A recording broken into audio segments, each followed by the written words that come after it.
In this video, I'm going to do a night shoot comparison between these two cameras, the Canon 100D and the Olympus EM1 Mark II. I know it might not seem like a fair comparison or a very good review, but last week I went out and took some photos with this camera and posted a video, a review of it. I took some pictures at night and I was really impressed with the quality of the images I've got out of this camera. The sharpness of the images, the highlights or the shadows were really good, and it wasn't anywhere near as grainy as I was expecting it to be or noisy. And it got me thinking, I wonder how good this camera is compared to my Olympus. So I quickly had a look at my images and I thought, right, I'm going to come out and take some more shots and do a comparison with these two. And I thought I'd bring you along with me too, and you can have a look and see exactly what I'm doing and see what the comparison is. Last week when I came out, I took some shots around the river with them and the High Bridge, which is the oldest bridge in the UK that has buildings on it, and it was built in 1160, so it's nearly 900 years. I'm going to have a look around this part of the city and try to find a couple of compositions. I'll take a couple with the Olympus and a couple with the Canon, and we'll go through that with you and we can do that together. Once I've taken these images and go home, and we can have a look at the pictures together on Lightroom and do that comparison to see if there's any difference. There might not be any difference in truth, because I was really impressed with this camera, but we can make our minds up when we've seen the images. For this comparison, I've got the 25mm lens on the Olympus. I thought that would give a nice mid-range focal length to do the comparison. And what that brings us to on the Canon is 31, just over 31mm. And here's an interesting thing, you know this, but I'm going to tell you again anyway. The Canon is a 1.6 crop from full frame, and the Olympus is a 2x crop. And if you think about it, 25mm is not too dissimilar to 31. There's only 6mm between them, whereas a full frame, there's a full 25mm.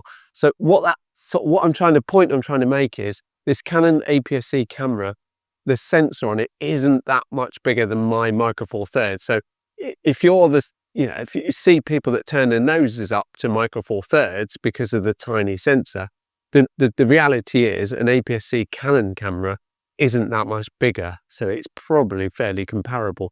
And I guess if I'm going to compare these two systems, these would be a good two systems compare if you want to compare Micro Four Thirds or APS-C at full frame, because they're the most similar. So this is my first picture, and I'm focused right on the stone bow. This is the council building. It's been there since something like the 16th century. I've gone for 4-second exposure, f8, and want to get as long exposure as I can, just in case any people walk in the image and they go in my way. So I'm going to just 2-second time, I'm going to take that now before someone comes in the shot, and there you are. So that should do us for the first image, and then I'm going to switch cameras and try to get the same view with the Canon.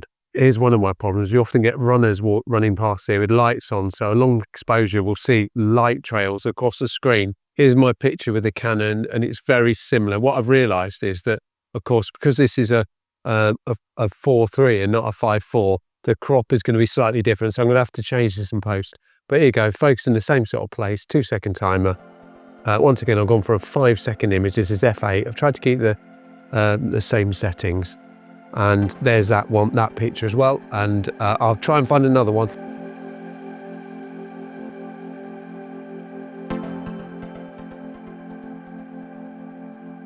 So that's my first couple of images in the bag, but I've been really intrigued because tonight there seems to be lots of people in the city centre, and I wondered why, but I think I know why now. I've just seen, and I'm going to take you and show you what they're all looking at. I remember now there's quite a few of these lit up inflatable creatures on top of buildings, and this gives me an idea to take a photo. So I'm going to set the camera up and I'm going to take a picture of this thing behind me, this creature. Unfortunately, it's got a street lamp right in front of it, so I don't think I can do anything about that, and that's going to obviously have an impact on my image. But I'm going to try this one while I've still got a bit of battery in the Canon 100, and let's have a comparison of this. For this image, I've gone for 1 second f5.6. I want f5.6 so I can have something similar to the Canon. Here we go, focusing in the middle, 2-second timer, and we've got a square image of the monster at the top. Let's see how that looks, and I'll now get the Canon on.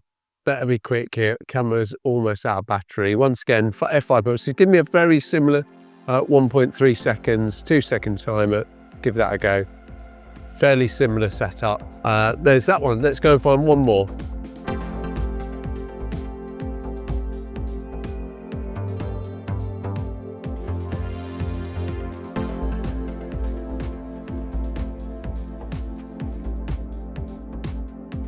Right, this shot is just an image of the Cornhill and the main building in the middle. I've gone f5.6 again, 3.2 seconds, 2-second timer. Wait for these people to get out of the way. I'll be forever doing that, I suppose. At least I've managed to get 3 shots in. So here's the Olympus. I've got 3.2 seconds, f5.6, very similar setup. Wind's blowing a bit, so you might be wobbling. 2-second timer, a setup picture, 3 seconds. I think that's going to be all right. That's fine. By the power of YouTube editing, I'll get home and then you'll see me in a couple of ticks.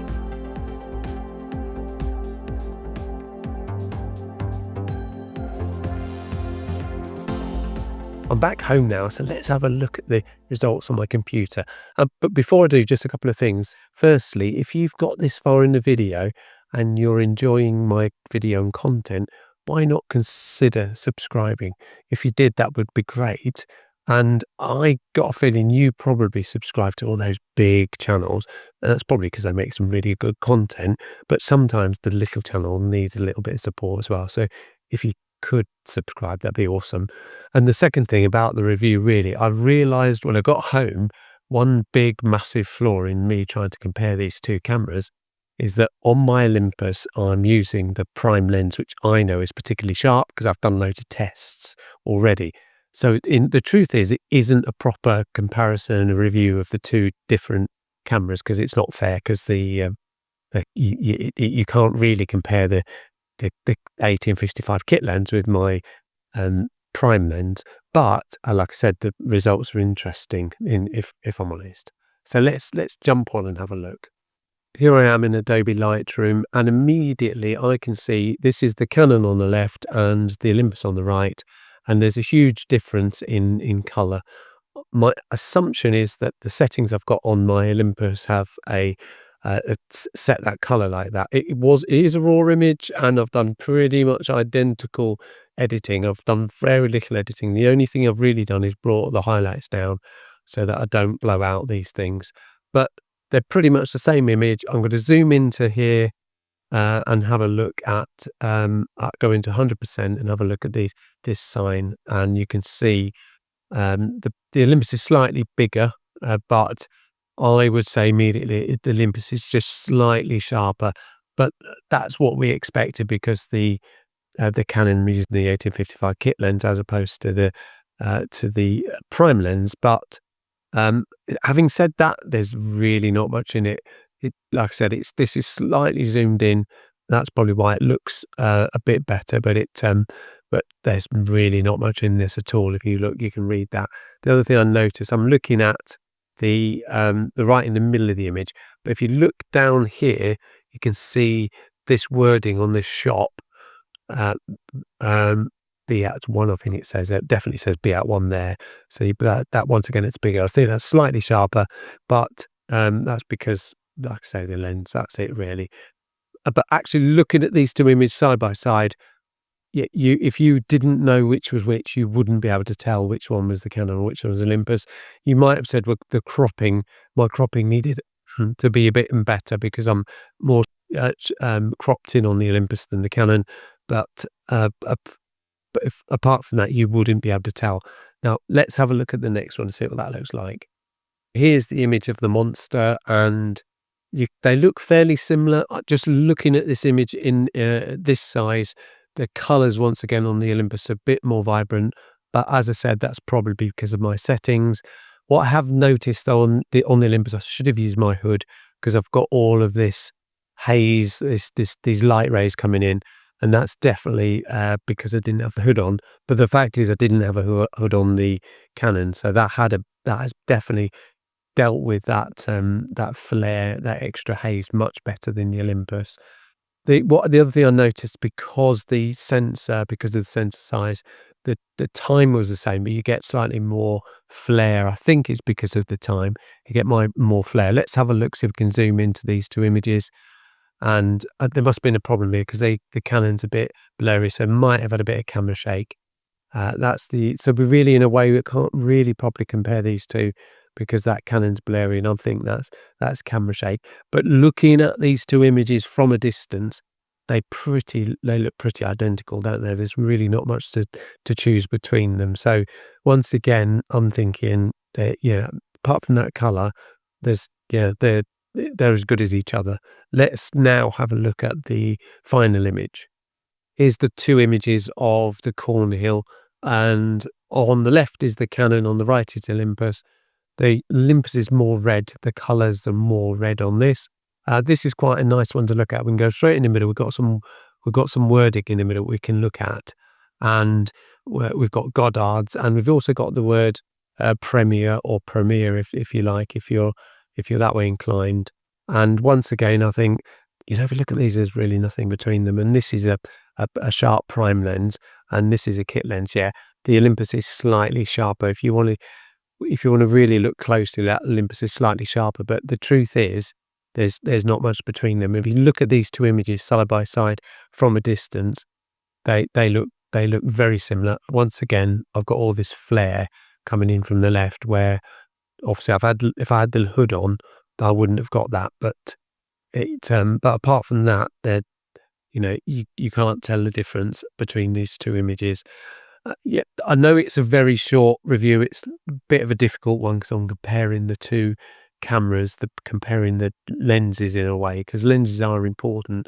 But the results of this little test that I've taken is that if you are looking to buy a camera and you don't want to spend a lot of money, I've just proved that you could go and buy the Canon 100D, and if you wanted to invest in a prime lens, you could buy a prime lens to go with it, and you would have a camera that's as good and as sharp as a top of the range or a pro quality Olympus camera with a prime lens. So you don't have to have the most expensive cameras in the world and the best kit, because this Canon 100D and with a prime lens, you'll be as good as most photographers' kits going. And that's what I think I've just shown you here.